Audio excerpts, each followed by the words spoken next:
Bacaan liturgi Senin 20 Februari 2023, Hari Biasa, Pekan Biasa ke-7. Bacaan dari Kitab Putra Sirak. Segala kebijaksanaan berasal dari Tuhan dan ada padanya selama-lamanya. Siapa dapat menghitung pasir di pantai, titik-titik air hujan, atau hari-hari segala abad? Siapa dapat menduga tingginya langit, luasnya bumi, dalamnya samudra, atau dalamnya kebijaksanaan? Kebijaksanaan diciptakan sebelum segalanya, dan pengertian yang arif sejak dahulu kala. Kepada siapakah pangkal kebijaksanaan telah disingkapkan, dan siapakah mengenal segala akalnya? Hanyalah satu yang bijaksana, teramat menggetarkan, yaitu yang bersemayam di atas singgasananya. Tuhan sendirilah yang menciptakan kebijaksanaan. Ia melihatnya serta membilangnya.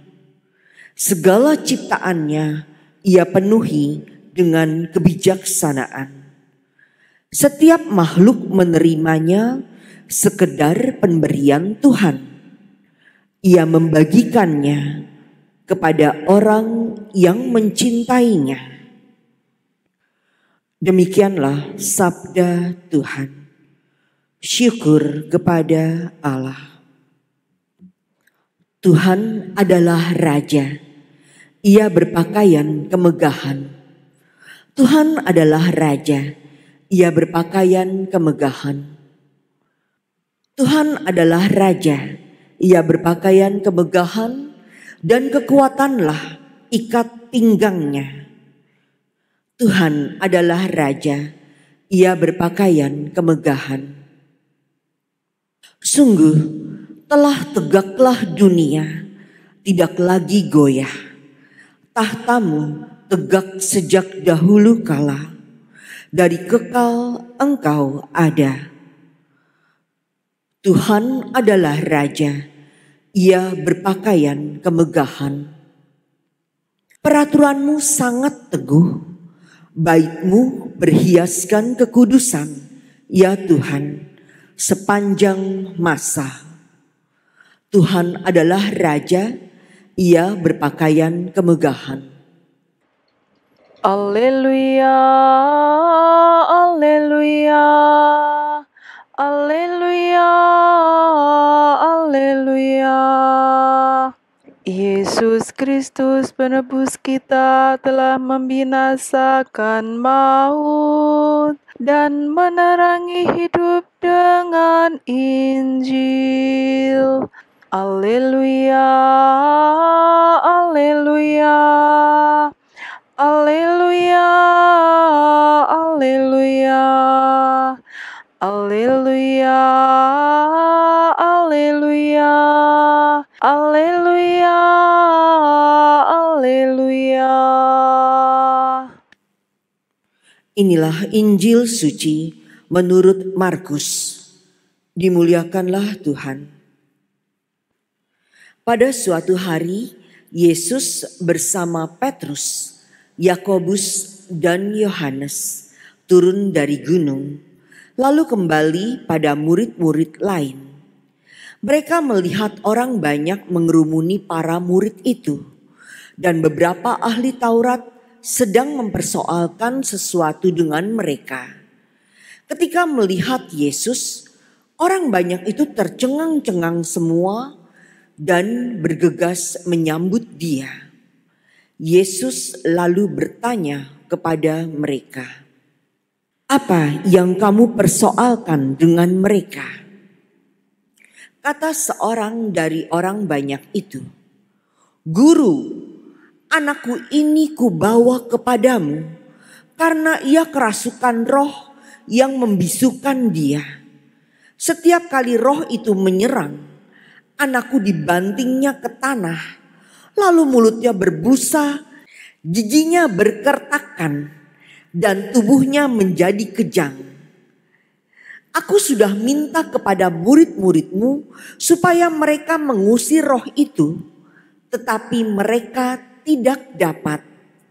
Maka kata Yesus kepada mereka, "Hai kamu angkatan yang tidak percaya, berapa lama lagi aku harus tinggal di antara kamu?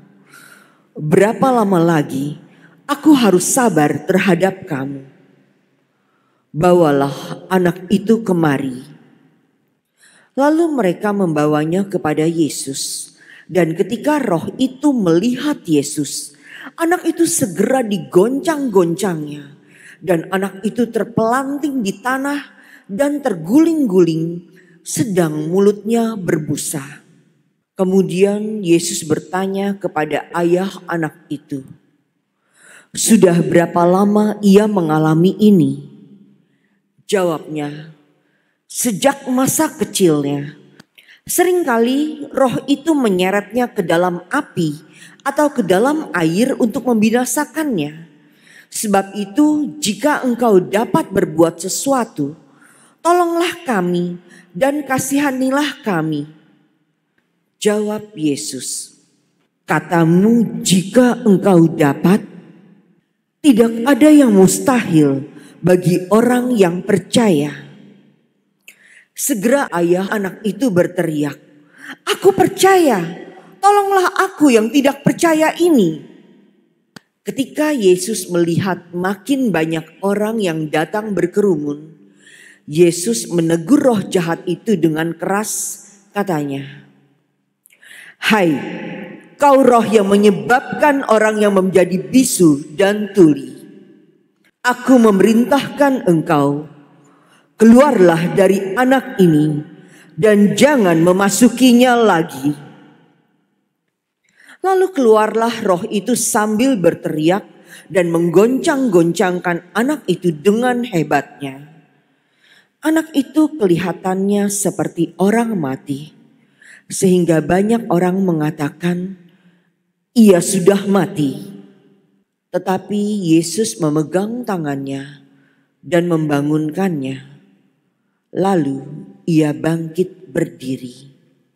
Ketika Yesus sudah di rumah dan murid-muridnya sendirian dengan dia, bertanyalah mereka, "Mengapa kami tidak dapat mengusir roh itu?" Jawab Yesus, "Jenis ini tidak dapat diusir kecuali dengan berdoa." Demikianlah sabda Tuhan. Terpujilah Kristus.